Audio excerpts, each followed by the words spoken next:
overall and different lodging option overall. So just to orient people, it's funny, so many people think about Patagonia and they think of like just Chile for some reason, and don't realize that Patagonia covers a huge, huge region. You can see here El Calafate is the gateway to get to Argentine Patagonia itself.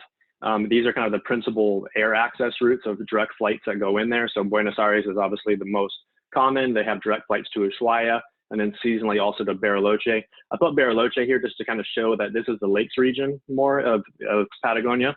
You've got Chile and Argentina that, you know, the border basically splits Patagonia. So Patagonia, I would say proper, kind of when you see these snow-capped peaks begin, heading down here is kind of what I would call the more iconic, you know, glacier and granite Patagonia region. And then you have further down here into Tierra del Fuego. So this is kind of showing you air access of getting here. There are more flight routes, like there's flights to Trelew, on Peninsula Valdez area during the season as well. But these are kind of the main areas when people are going into this area of Argentine Patagonia. They're coming from Buenos Aires, they're coming into this area. They might be coming from Bariloche in the lakes region. And some people are also coming down here and then flying down to Ushuaia to maybe board a cruise to the Beagle Channel and around Cape Horn, or even going to Antarctica as well. So I just want to put that into perspective of where we are. And then also show that you can connect, to kind of show that where Torres del Paine is in Chile, that you can drive between El Calafate and this area of Argentine Patagonia, crossing the border over into Chile to Torres del Paine. So this is often popular, that people that are in Torres del Paine in Chile will then cross the border over to El Calafate to visit this area of Argentine Patagonia. You know, the areas are very different. Chile, since it's more facing the coast, there's more forest there. On the Argentine side, it's a lot more arid. You have kind of the Patagonian steppes coming up to reach the mountains, and these massive, massive lakes that reach into the Pampas. This drive time with Google Maps, they say 2.5 hours, which is totally false. A lot of this road, Route 40, is kind of a gravel road. You can go actually very fast on this gravel, dangerously fast. But, you know, it more so takes, I would say, 4 hours or so to drive between the border and to get to El Calafate realistically. So this is just showing you kind of air routes connecting into this area, and then also driving routes from Chilean Patagonia over to Argentine. So bear with me here. What I really want to do, because I think this is one of the most amazing things about Estancia Cristina, is understanding Estancia Cristina as an option for people flying into El Calafate, which is basically the hub for people visiting Argentine Patagonia. So you have the airport there in El Calafate, which I showed where the flights are coming into. And, you know, the bulk of the tourist business in Argentina going to Patagonia is coming into Calafate. The town of Calafate itself, last year, their statistics, they had 500,000 arrivals of tourists coming into that. And most of that is in a season, which basically runs from October to April, is that. El Calafate is boomed. They actually have 8,000 hotel beds in the town of El Calafate now. So you have a huge number of people that are flying into El Calafate, tons and tons of hotels that are there in El Calafate itself. Nothing really extraordinary, I would say, in terms of, you know, luxury hotels in the town of El Calafate itself. Most of you might be familiar with Iolo Lodge, which is Relais Chateau property, which is out here in the Anita Valley. That's probably that is the top luxury property outside of Calafate. But so figure 500,000 people a year coming in here, 8,000 hotel beds in Calafate, and most of that is for a demand of people coming to this very iconic spot, which is the Perito Moreno Glacier. You've seen a million pictures of this. This is that glacier where you can walk down and be face to face where this glacier is dumping off into the lake right in front of you. Huge chunks of, you know, house size and bus size pieces of ice are tumbling off this glacier. It's well worth going to see. It's amazing. But it's the attraction there. It's like the Golden Gate Bridge of Argentine Patagonia. Everyone has to go out to Perito Moreno, where you're, you know, on the spit of land right in front of the glacier. But most of the people that come in here, they come to Calafate, they go spend a day at the Perito Moreno Glacier, and then they leave. That's kind of like their exposure to it. But Perito Moreno Glacier is in Argentina's largest national park, which is Los Glaciares National Park. This is a massive national park. So you can see this overlay I put up of all this land area, which actually the park covers. So it's 3,000 square miles of that, from these massive lakes from Lago Argentino and Lake Viedma. And then a large portion of this is the Southern Patagonia ice cap you see. So that's actually the third largest source of fresh water in the world, behind the Antarctica ice cap and the Greenland ice cap is the Southern Patagonia ice cap. So that's a major thing of the park. So you have this massive, massive park. And I'd say 98% of the visitors coming into El Calafate are just coming in there to go out for a day to see the Perito Moreno Glacier and leaving. okay? Really the only other area that there is like road access into the park that people are driving to is they're driving up here from Calafate, doing about a 3 to 3.5 hour drive around these lakes to get up to this little village, which is called El Chalten. And El Chalten sits at the base of a range there called the Fitzroys, and really iconic peaks there of Cerro Torre, the Fitzroy. So there's a number of granite peaks there. So a lot of people are going up there. That 3.5 hour drive up to the Fitzroys and Chalten. Generally, most people that go there, I mean, it's a really big area for backpacking, for trekkers, for climbers that are going up there for the peaks. And there's a lot of the kind of the backpacker crowd that goes up there as well. So you have the majority of people doing Predetermined Glacier, and then you have a small percentage of people making this drive up to Chalten where there's road access to, and there's hotels to get to the range. But if you look at this national park, which covers 3,000 square miles, there's really nothing else there because it's inaccessible. It's totally inaccessible. And that's what makes Estancia Cristina incredible. So here I'm going to show you Estancia Cristina is sitting right smack dab in the heart of this 3,000 square miles of wilderness, which is Los Glaciares National Park. And there is no road access to get to Estancia Cristina. There never has been, and there probably never will be. The only way to get there is to go there via lake. And so this is why Estancia Cristina is so phenomenal in terms of an experience, is that, if you really want to get into the middle of this wilderness area and also get close to the Uppsala Glacier, which is one of the single largest glaciers coming off of the Southern Patagonia Ice Camp, Estancia Cristina is where we're going to go to. There's really no place else in the park that you can get to that's so remote compared to Estancia Cristina. So that just kind of puts into perspective of massive amounts of tourists coming, mostly coming to see the Predetermined Glacier, a small amount going up to the Fitzroys, and then a very, very few that get into the middle of the park to Estancia Cristina. So there's two ways that you can visit Estancia Cristina.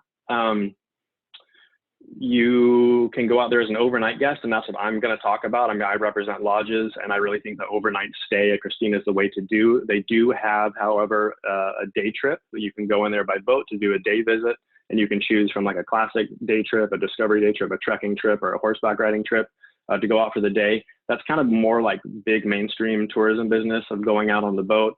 If that's the only time that you have allowed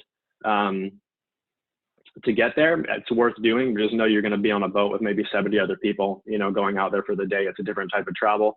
Estancia Cristina, I'm going to talk a bit more about this, but it is a concession inside the park. So they're mandated to have a certain number of tourists in order to basically run this concession.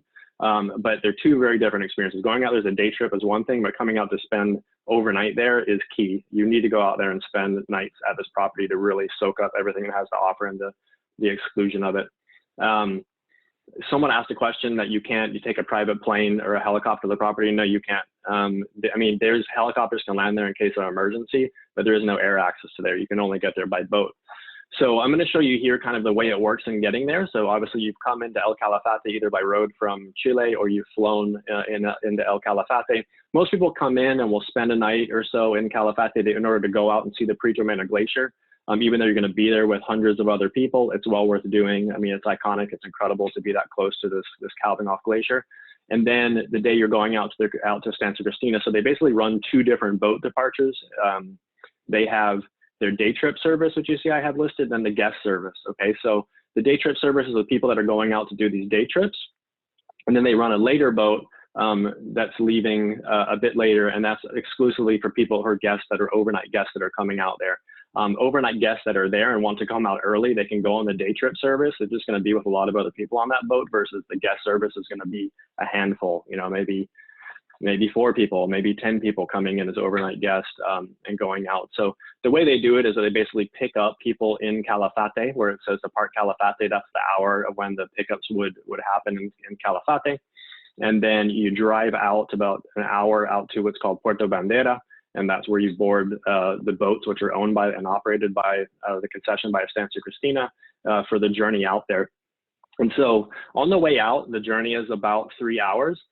They go out, but what they do is they do swing up into this arm of the lake to get up close to the Uppsala Glacier. And they're not allowed to go right up to the front of it because it's very dangerous, the ice that's coming off of this, but at least you swing up here and see the glacier. And then they come back to deposit the guest at the lodge. There are some flights that will work that using this guest service, which leaves later. So if you need to be out here at the port at 11 a.m., you can take the very first flight from Buenos Aires, fly into El Calafate, and make it out to Puerto Bandera to get there in one day. but you're talking about taking a like 4:30 a.m. flight out of Aeroparque in Buenos Aires to do that. What works better, I think, if you don't want to have an additional forced overnight in El Calafate, is the day of departure from Cristina. If you're leaving Cristina at 3 p.m., getting to Puerto Bandera around 5, you can be out of the airport around 6, and there's flights at like 7, 7:30, 8 p.m. are the latest flights that leave Calafate to get to fly to Buenos Aires, and that works quite well. I've done that a couple times in the last seasons, where you have your morning in Cristina, and then getting out there, flying to Buenos Aires. You can be in your hotel in Recoleta. You're checked in by midnight at the hotel there. It's a very long day, but it's one way to do it. What about this boat trip? This alone is phenomenal. This journey going out into the heart of Los Glaciares National Park. So I'm going to show you a couple shots. So this is just massive icebergs that are coming off all of these glaciers off the southern Patagonia ice cap that you're navigating by. I love this picture. I actually just took this with my iPhone. This is on one of the hikes at Estancia Cristina, but this puts the scale of the landscape into perspective, looking at these peaks, looking at the blue of the lake and of the land here, Hermanita Peninsula. Here you can see the actual boat coming out. So look at the size of this boat and of this landscape here, and look at the size of this waterfall in relation to the landscape. So you have basically like 2.5 hours of this voyage going out here on this type of landscape that you're surrounded by. It's just jaw-dropping. I mean, you're outside the whole time on the boat, just looking at these peaks, looking at these glaciers. It is incredible.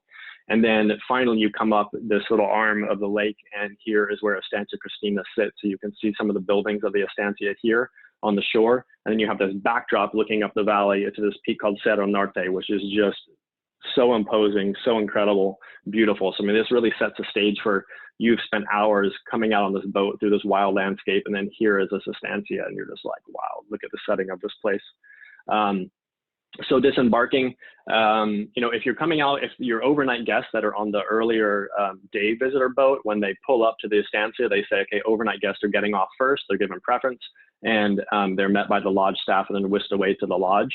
Meanwhile, the day trip visitors are looked after by the guides and taken off on excursions. There's not really overlap between the day visitors and the overnight guests. There's an overnight guest, and you couldn't even tell that these day visitors are going out there. They do a really good job of separating it. Another thing I forgot to add is that if you are an overnight guest and you say you want to go out early on the day trip boat, even though it's a larger boat, this upstairs cabin, they actually reserve that for the overnight guest. So the captain actually meets the overnight guest on the deck and brings them up into reserved seating, like the best seats there in the wheelhouse. So you get much more of a kind of VIP treatment going out there as an overnight guest compared to going out as a day trip visitor to it. So a couple pictures again, just to set the stage of where the location of this is. I mean, you can see here are the vessels along the lake shore, and then where the main part of the Estancia is, looking at these peaks and these glaciers behind it. And then the Catarina River that's flowing down the valley past the property and the lake. It's an incredible thing. To me, what makes Estancia Cristina just so phenomenal is the history of this place. So as you've seen here, it says desde 1914. So the history of this Estancia is really unique. This was a land grant. It was a family from Hampshire in England that came here called the Masters family. They heard about Argentina was giving free land away for people that wanted to farm sheep, and this was an adventurous couple that came across the Atlantic, came to Argentina. They initially ended up, I think, in Rio Gallegos, and then ended up down in Ushuaia and trying to find the land and all this, and they ended up coming to Calafate, and it didn't work out for them there. And then they basically, through a lottery or whatever, were given this piece of land out here. So this Masters family came, and this is their old sheep shearing barn, which is their main operation there. They got out there, I think in like 1909 or 1910, this family from England, and they had 2 young children with them. They had Herbert and they had Cristina. These kids were, I don't know, they were like 9 years old. They're like my kids' age when they got out here. And just to think about what that would have been like, you go to Estancia Cristina now and it's remote, phenomenally remote.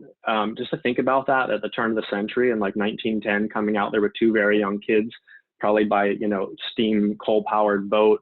The journey probably would have taken 6 hours or so. And then to be dropped off and be like, here's your land, and there's nothing there. They basically lived in a tent initially as they started to build out the Estancia and the sheep operation. And in this museum here, which is the old sheep shearing barn, they've turned it into a museum, which is like the history of Estancia Cristina. It's incredibly well done. I didn't know that our good friend Federico von Sanden He actually at one time owned the concession here, and he's the one that was involved in building out this museum. So I want to have him talk at the end. He just wrote to me last night to tell me that. I thought it was so cool. But coming in this museum is totally incredible. I mean, this sheep operation, at the height of the Masters family operation there, they had 55,000 acres that they were grazing on, and they had 27,000 sheep. So initially it was to slaughter them, but there was no way to get their equipment or get the meat out. So it was basically a wool operation. So they still have, I mean, this is beautiful old iron machinery that's from Sheffield or from Glasgow that was brought here. And so they've done a great job of maintaining the history of this sheep shearing barn. And then they have all these displays, like, you know, this was the kitchen in the main house during this time period. Like, they did such an amazing job. Federico did such an amazing job putting together this collection of all these artifacts that were left over from the Masters family and telling the history of it through their eyes. One of the most amazing things here, so down on the shore of the lake, there's actually their boat that they built. And there they have like the old marine diesel that was made by Ford, and they have actually the shipping and like invoice manifest from it. The family built this out of schematics out of a Popular Mechanics magazine in like the 1950s, and it took them something like 13 years to build it. And I mean, you just think about being in this location, and it's like, man, I try to build a swing for my kids, and I'm at Home Depot like 12 times in the day. To think about building a ship like this, you know, where they hand-hewn all of the boards out, the specifications, bent them, you know, forged their own nails. Like the simple task, I mean, the fortitude of this family to have lived and survived and thrived out here is absolutely phenomenal. And they have the shipping manifest. They actually ordered this from Ford in Detroit, and it took something like 3 years for the engine to actually finally arrive there, and then for them to get it out there. So much, this place is just dripping in history. I love this display as well. Herbert, the son, got really into shortwave radio, and they have the station there which showing all of these like radio, other transmitters that he had met around the world. So you can even see here, this is from China. There's ones from, you know, Alaska, places in Africa. And just think about like back in the, I don't know, in the 1950s, sitting out here by yourself and tuning in and making contact with people by radio around the world from this remote setting. It's totally phenomenal. There's also so much history in this estancia that a lot of like the geological surveys, a lot of research that was done on glaciers, a lot of the scientific teams used Estancia Cristina as their base. A lot of military operations as they were learning to land planes on glaciers. Like they practiced for landing on the Antarctic continent, landing on the glaciers around Cristina. And then you had all these, there's a whole period of these explorers and alpinists as well that had forged a close connection with the family, with the Masters family here as they were exploring and climbing these peaks here. So there's just so much history wrapped into this that I think this is what sets Estancia Cristina apart from so many other lodging operations around Patagonia, from Argentina and Chile, that were purposely built for tourism in the last 10 years. I mean, Estancia Cristina is this place that was here since, you know, the turn of the century. And that's something that you can't build, you know, that's something you can't create. It's there. Amazing that this family, so they were there from, it was officially established in 1914. It was called Estancia Cristina because the daughter Cristina actually died of pneumonia in 1924, or it was just a common cold that turned into pneumonia, and due to the location of the property, no medical help, she died, and so they named it in her honor. Well, the family, you know, they didn't really have many options for the family to grow. The final son, Herbert, so once his parents died, he was basically by himself, and this Scottish woman arrived named Janet he ended up, they kind of had a strange marriage eventually to marry, for the simple fact of being able to pass on the ownership and title of the estancia to her as a surviving member. And once Herbert died, the last son, Janet was there by herself basically, and she ended up dying in 1997. And then the property basically reverted back to the Argentine government. It was taken over and is now run as a concession there in the park. But the kind of transformation from it being a sheep farm, a wool farm, into tourism really happened with some amazing connections in here. So one notable thing was, you know, I talked about all these climbers coming here.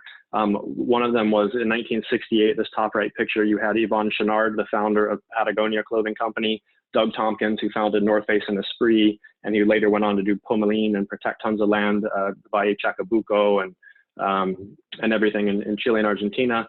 They were on this Fun Hogs climbing expedition in 1968, and they met Janet at that time, and they were like, wow, you should actually, you know, she was like, what am I going to do? I'm out here by myself and I can't actually ranch anymore.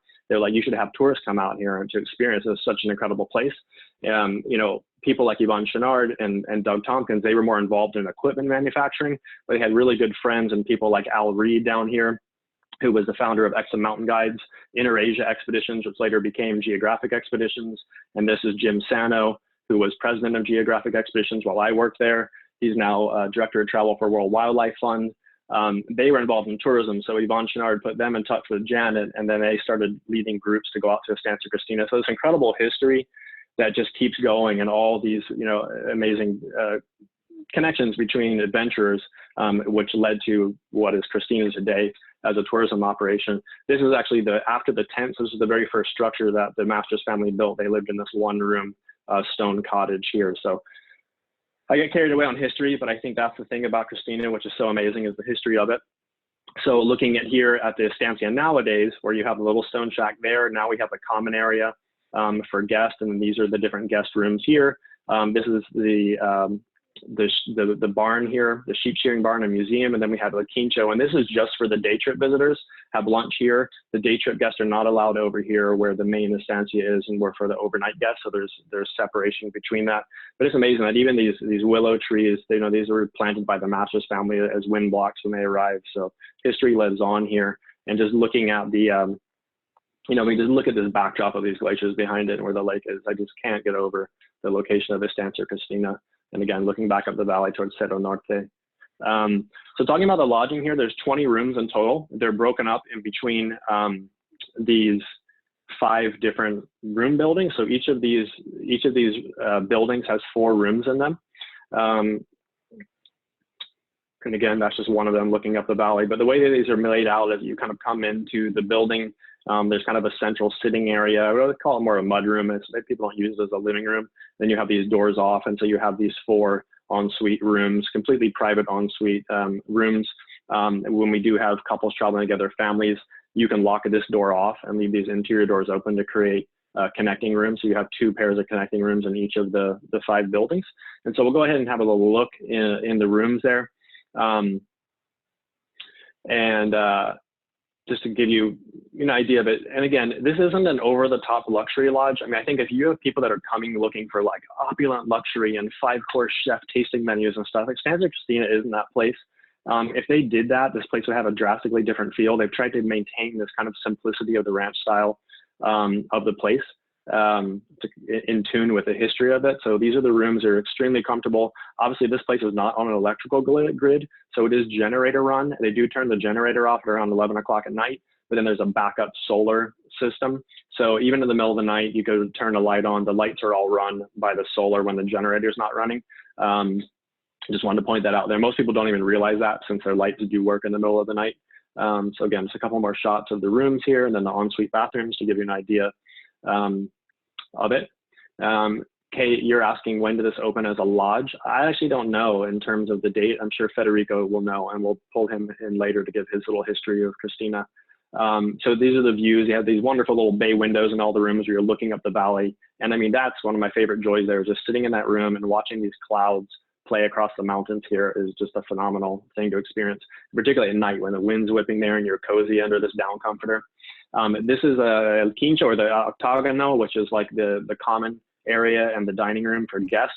So this is upstairs in that kind of pergola at the top, which is like a reading room and looking out over the estancia. And then downstairs is where the bar and the restaurant is. They have a wonderful wine cellar there. There's just all these beautiful little historical details that they've collected over the years from the estancia. Food here is very much, ranch style. It's like meat, potato, fresh vegetables from the garden. Like I said, this isn't a place you're coming for, for fine dining and, 5-course meals. You're coming here for the location, the history, and the incredible excursions, which I'm going to show you. The food is good though. It's a good quality food there, sourced locally, prepared simply, kind of in tune with the vibe of the place. But so I talked about the history, the location is phenomenal. But you're coming here to get out and explore. I mean, look at that picture of me standing here on this little overlook, looking up at the mountains. I mean, the views here are amazing. What's cool about it is that, you see iconic pictures of the Fitzroys, of Cerro Torre. You see iconic pictures of Torres del Paine. Those are kind of burned in our Instagram-laden minds. of like that iconic view in Patagonia. You come out to Cristina and it's just like overwhelming the landscape, and you're like, what is that peak called? What is that peak called? And the guides, like, they'll know half the names of the glaciers, but there's so many glaciers, they're like, I don't know the name of that one, or I think it's this or that. It's just overwhelming the landscape here. So obviously the most popular excursion is getting up to see the Uppsala Glacier, which is one of the single largest glaciers spilling off of the southern Patagonia ice cap. Turns out Federico is the one that built the road up here. Thank you, because otherwise it'd be a long walk. But basically, one of the excursions is to go get up there to see the see that. So they actually have these 4x4 vehicles with seats in the back of the bed that are enclosed, and then you drive up this you know, geologic promontory to get up to the view of. And you can see the boat there, the boat that I showed you initially, just to get the scale of that. And look at these icebergs in the background. It's just beautiful here. But you get up to the view of the Uppsala Glacier. And so this is kind of the main Uppsala, and then you have all these feeder glaciers coming off of it. And here it's you know, shelving off into what's called Lago Gutierrez below it. So you drive up here to this viewpoint. Where they park, it's maybe a 10-minute, pretty broad, flat path to get up to the viewpoint, and then you'll spend however long you want up here just ogling over the views of the Uppsala Glacier. You can't get down super close to it, you know, like you do at Preto Breno Glacier outside of Calafate. Here, it's just like this incredible panoramic view of the ice cap and the mountains there, and that's kind of zooming in on some of the feeder and hanging glaciers that are feeding into the Uppsala Glacier.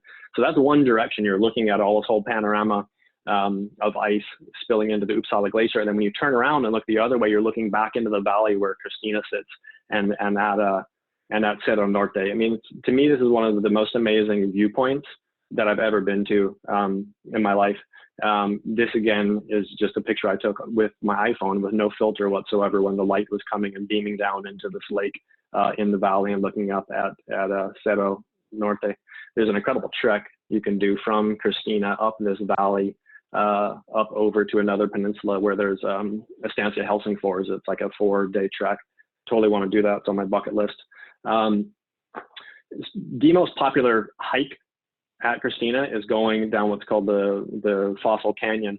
And the way you do that is you drive up, like I showed you, and then so the guides take you up there and you have your view of the Uppsala Glacier. Those that are not active and not hikers, they'll just drive back down to the Estancia. But those that are active, this is where this hike begins. So you actually walk along kind of a bit closer to the glacier, and you drop down this incredible canyon back to the lodge.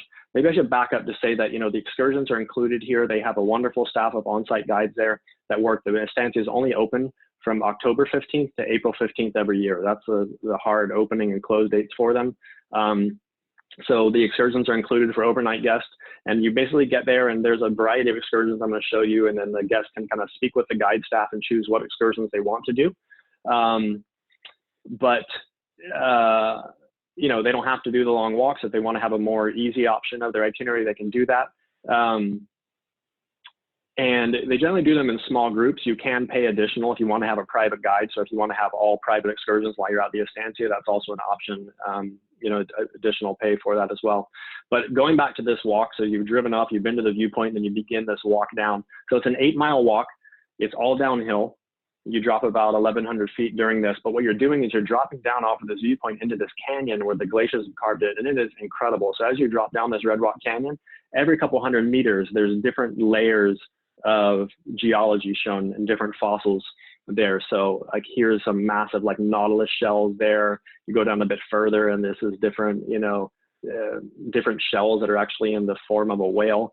And it's like every couple hundred meters, and the guys are able to say, this was 40 million years ago, this is 30 million years ago, this is 20 million years ago. So you're actually going through geologic time as you cut down through this canyon.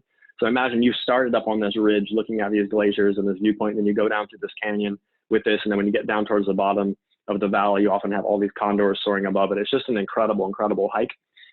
And then there's some other short hikes to do. There's a great little short walk that's just a 3-mile, it's a 1.5 mile out, 1.5 mile back to get up to Cascada de los Perros, or waterfall of the dogs, you say. So this is just a short walk getting up a little bit above the valley floor, getting up to this.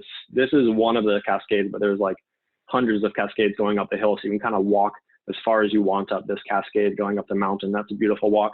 On the other side of the valley, opposite where the viewpoint of the Uppsala Glacier is, there's a great full-day walk which goes up to Mirador Cristina. So this is about 9 miles in total, and this has an ascent of 2,200 feet.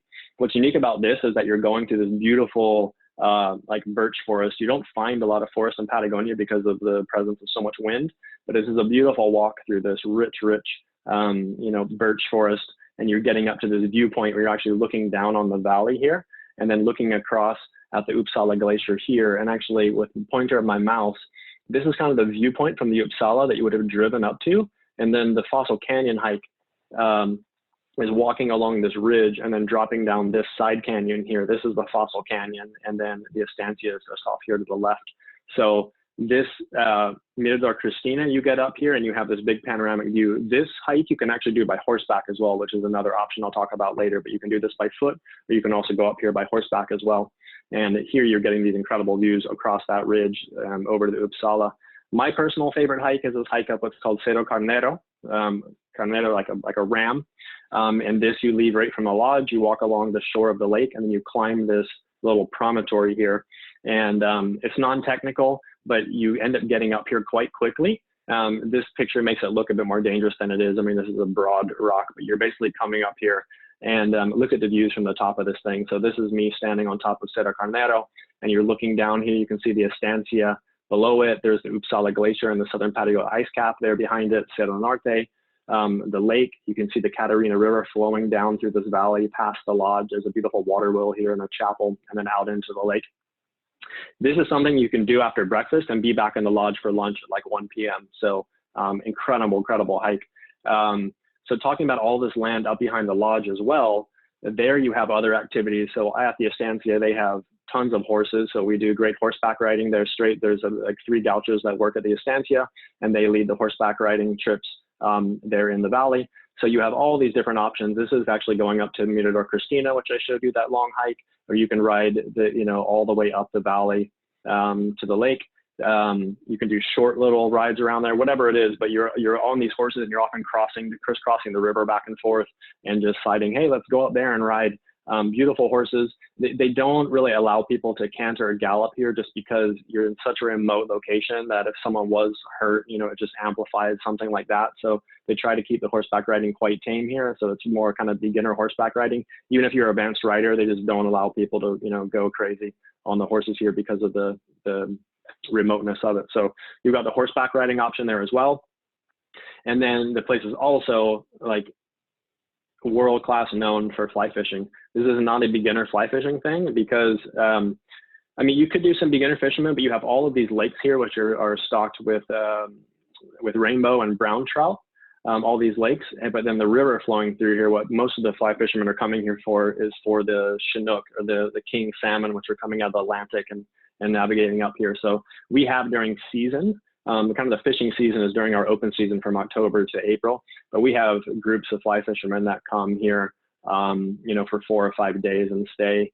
Some of our most popular partners are actually from like Sweden and Norway, and they come here and they just fish the run of this Chinook. So we do have some people, so we have, you know, some families, or maybe there's a fishing mom or fishing dad and they want to get the fishing in but have activities for the rest of the family. They can do that at Cristina, where the one can just go and fish. We don't have specific fly fishing guides at the property, so we do have like 2 sets of waders and some lines that most serious fishermen bring their own stuff, or there is an Orvis outfitter in Calafate, so we can arrange to have everything you know, ready for them when they come through Calafate to pick up the gear. They don't really have a minimum age at Cristina. I would say personally, you know, knowing my young kids, I would probably feel comfortable taking them here from like 6, 7 up, you know, but again, if you're not able to horseback ride, you're not able to do long walks, you're more limited on what you can do there. You know, even going out for a night would be awesome with younger kids, but you know, this is the type of place I can't wait to take like my son. Now at 10, he would be all over these long hikes.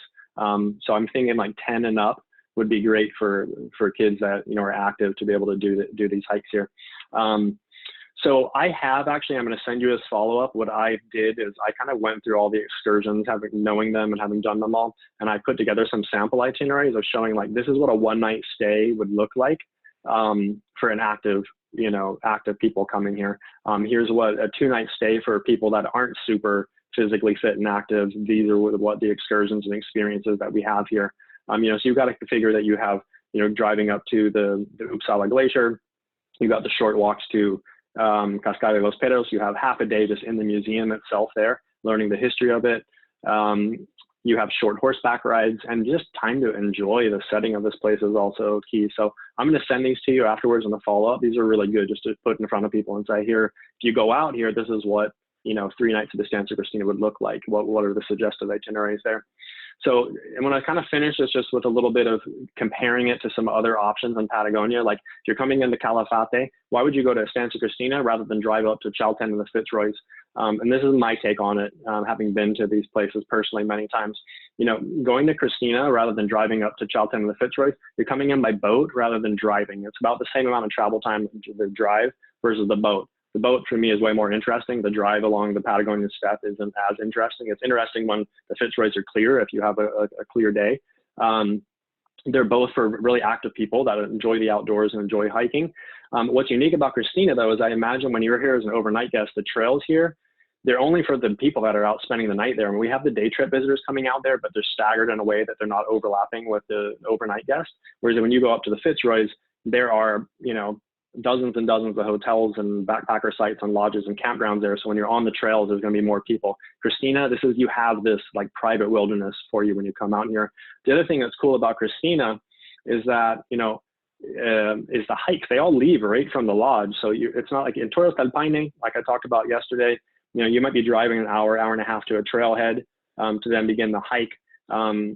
If you're up in the Fitzroys, there's really long approach hikes until you get up into the mountains. You're kind of going through the steppe and up through the forest before you get into the really amazing landscape. Whereas Cristina, it's like right when you walk out of this place, you're beginning your hikes.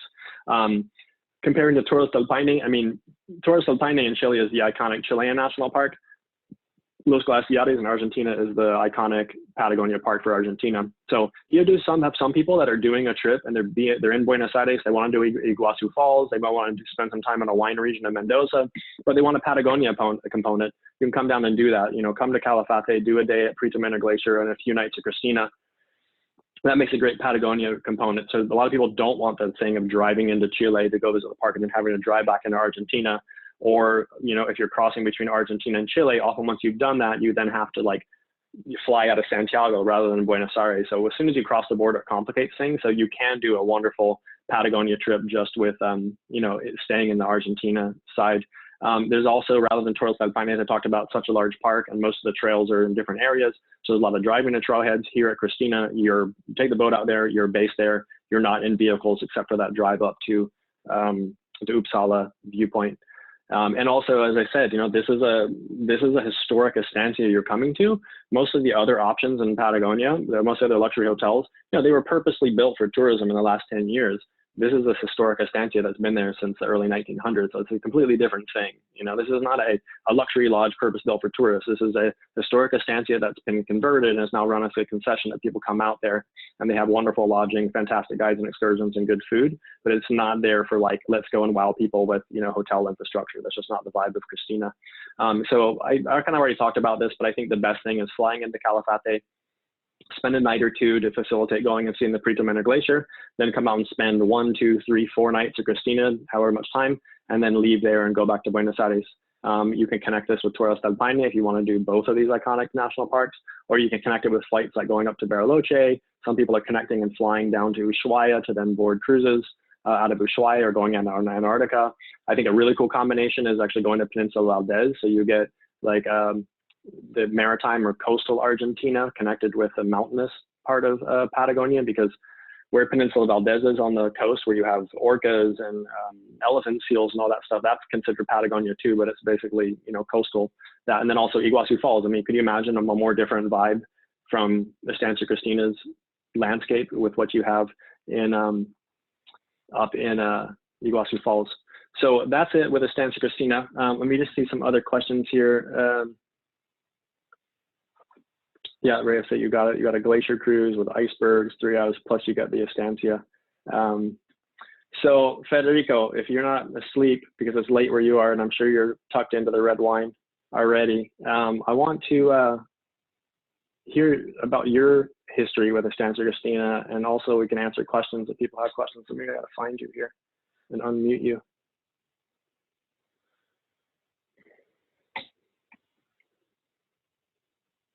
Let me see how to. Federico, allowed to talk. Wait. Federico, you there? Yep. Can you hear me? Awesome. Yeah. So guys, crazy thing. I sent around this, you know, the invitation of this last night. And Federico was like, hey, Clark, great to see you're going to talk about Cristina. I love that place. Did you know that I once owned the concession and I built the road up to the glacier and I did the museum? And I was like, no way. You have to talk with us about this. So tell us your story. Hi. I'm in England, in the southwest of England, and it's not that late, actually. It's 6:45 in the evening, so good, the great blue sky. And anyway, back in mid-90s, me and a friend, Sebastián Letimendia, and your friend also, Janko Gorse, and we ended up going up to Estancia Cristina, which the only way to access Estancia Cristina in those days was with the military, little military boat from the Prefectura Naval, which was a really small, and they were actually not allowed to take us. We just got a permit to go and hike. And anyway, I can't remember exactly when. I even met Janet once, and she was a tough cookie. She was like an English lady who would like, she would walk up to that. She took us up to that look. She took me and another Italian guy up to the lookout. And just to explain where the road is now, that's a Bosque de Lengas. That's the Lengas forest. Lengas, I don't know the name in English, but it's highly protected. It's a tree which is like, even if it's only 5 centimeters big, it's protected. So to build that road, we had to remove every single tree and replant it somewhere else. And then they had to authorize it. In the beginning, we only had Unimogs by Mercedes-Benz, really old ones from the army, because we're the only vehicles we could actually get in there. Like you said, there is no road. The only way to access is by water. We did once access by a horse, but that took us about 12 days. And what we used to also do is we used to horseback ride. There used to be a runway there, so you could fly in there, but only as an emergency. This was built by the military regime. And because you have to understand that this property is very near the border with Chile, and there was always problems, and there was nearly a war once between the two countries. And so we used to horseback ride up the Cañadón de los Fosses and all the way up to Helsingfors, what you were talking about, your hike there. Mm-hmm. Then it became a bit too dangerous because there were Scottish sort of cattle, which was brought in by masters, I don't know, 100 years ago, I can't remember. And this, you have to imagine, this cows reproduced themselves and became wild. So they're like wild buffalo in that valley. So, and they would, the moment they see you, they would go for you, they would chase you. And so people were like scared to death to go up there. Anyway, we did the riding, went all the way up to Vietnam once and back down, but I never did it again. Anyway, then there was this all came up by the National Park Office, and we were young and crazy and thinking like, I mean, if you see Estancia Cristina nowadays, it's beautiful. I mean, that you should have seen that place when we first arrived there, that little house and something, and it was brutal. And there was no energy whatsoever. There was nothing. And the wind coming down from the glacier is like incredible in the winter. So to build something there I'd never seen something had to be built aerodynamically because of the winds in the winter. Mm-hmm. And anyway, but we did a lot of tours, even to Lago Tannhäuser. I don't know if you know, but Tannhäuser is a very famous opera by Wagner. So we once did, for some crazy German billionaires, we did a trip and we organized an opera up there. I mean, in the map, it doesn't look far, but it takes you about a day, I think, or a day and a half to get up there. And yeah, it was crazy. Loving your photos when I see that the museum's still there. We collected that all and built that all together, and there's Yeah, so no, I much think for me work. But anyway, that museum is incredibly well done. I mean, the guides are trained now. They had a historian a couple of years ago come and really develop this comprehensive document of the history of Estancia Cristina, which is just in Spanish. I'm going to send everybody his follow-up. I wrote this story called The Remarkable History of Estancia Cristina, where I kind of summarized a lot of the history there. It's a great read. There's some crazy stories about the family living there. But, you know, when... Yeah. There's also a great book called Land of Tempest, Tempst, Land of Tempest, written by Eric Shipton, Shipton, Eric Shipton. And this is a travel he did on a little canoe boat along Patagonia in 1958. And he tells about when he went into the valley and visited the master's family. And when you see stuff like they ordered like 2 ounces of butter, which would last them a month, or the 4 ounces of milk, which would last them a month, or like, I love the way you were saying, like, you go to Home Depot, like, it is, yeah. it is really, really I would say, even if I have nothing to do with it, that is one of the most special places on earth. If you really still believe that you want to go somewhere remote, there's nothing as remote as Cristina. And as you can stay there, I would stay there a few days and just suck in nature, because all the other properties, it might be you get all the beautiful food and wine, which you get there too. But it's like you can just sit there and just suck in all the different colors during the day, which are incredible. Yeah, the sky changing here is really incredible. I think one of the most amazing travel nights of my life. I was there, I guess it was the end of 2018 in December, when the large when the River Bocas match, there's such a contentious one that they were almost going to play it in Madrid. Or they did play it in Madrid because they didn't think that Buenos Aires was going to get torn down in a riot. I was there for that match, and I actually went to the guide's house and I sat with them and we drank a ton of beer and watched that match. And I mean, it was an incredible soccer match. And then we went outside at like 11 o'clock at night and watched the sunset at 11:30 with all of those huge jackrabbits running around. I mean, the clouds were just undulating and dancing across the sky. And I was like, you know, this is unbelievable. And I mean, as you said, truly one of the most remote, special places on earth. I mean, you go out there as a modern day traveler in these boats with a GPS and, you know, VHF radio and, you know, the modernity, but it's still not lost upon you how remote you are. And, you know, that museum, which Federico put together and which is there, it just constantly drives in you how remote and special this place is, because, you know, you realize how remote it is nowadays. And when you just think about this family in the 1920s with young kids, I mean, it's incomprehensible the type of people it would have been to live out there during the winter, I think, is the thing too. We only go out there during the summer. Wonder what it would have been like to spend winters out here as a family with no connection with the outside world. When we saw Janet, it was incredible. She said, she welcomed us in an English accent when we got off the boat from Prefectura, out of the military boat. And she goes like, "Oh, nice to see somebody. I haven't seen anybody in 7 months." And you go like, wow.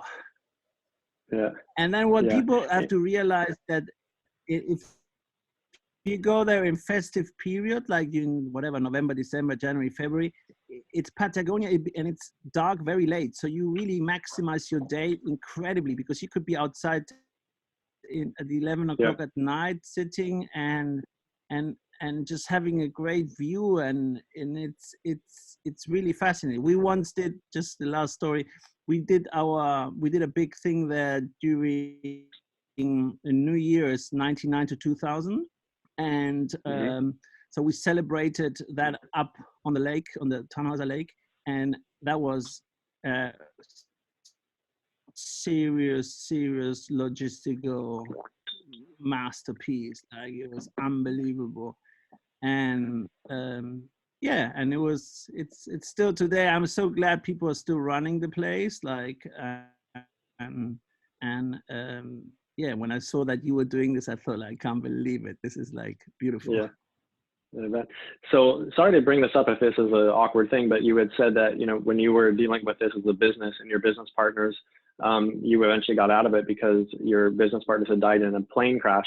I was kind of aware of that story, and I put this picture up here. That's the chapel behind the Estancia, and I know that there's a memorial to them. Can you talk a bit about that? Because that's something I wasn't clear about, that history and that plane crash. Yeah.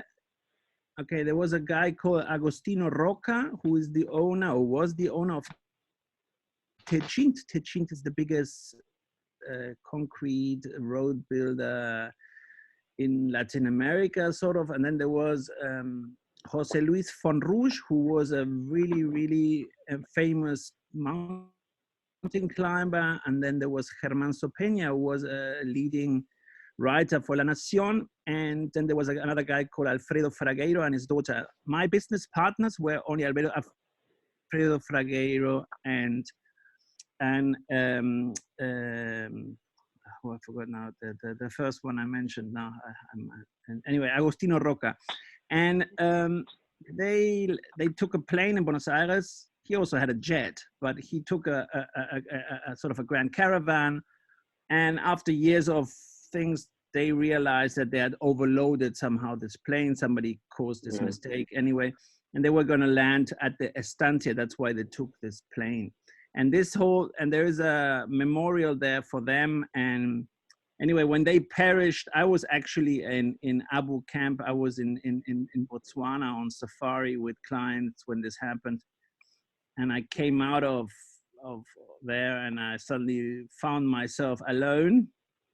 So living in Germany, and then I moved to England, but it was impossible for me to operate this whole thing from Europe, not being there. So there were other people interested in taking over the project, and they paid seriously good money for it. So I never said no. Right.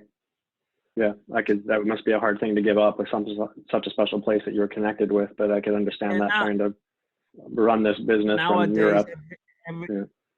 Every time I see it now, it's sort of, it really brings a tear to your eye, because you see things and you think like, I mean, we did the Estudio de Impacto Ambiental, which is the study of ecological impact, which we had to present, because you have to understand that this whole area is a UNESCO World Heritage Site. So you have to present your project to national parks and to the UNESCO.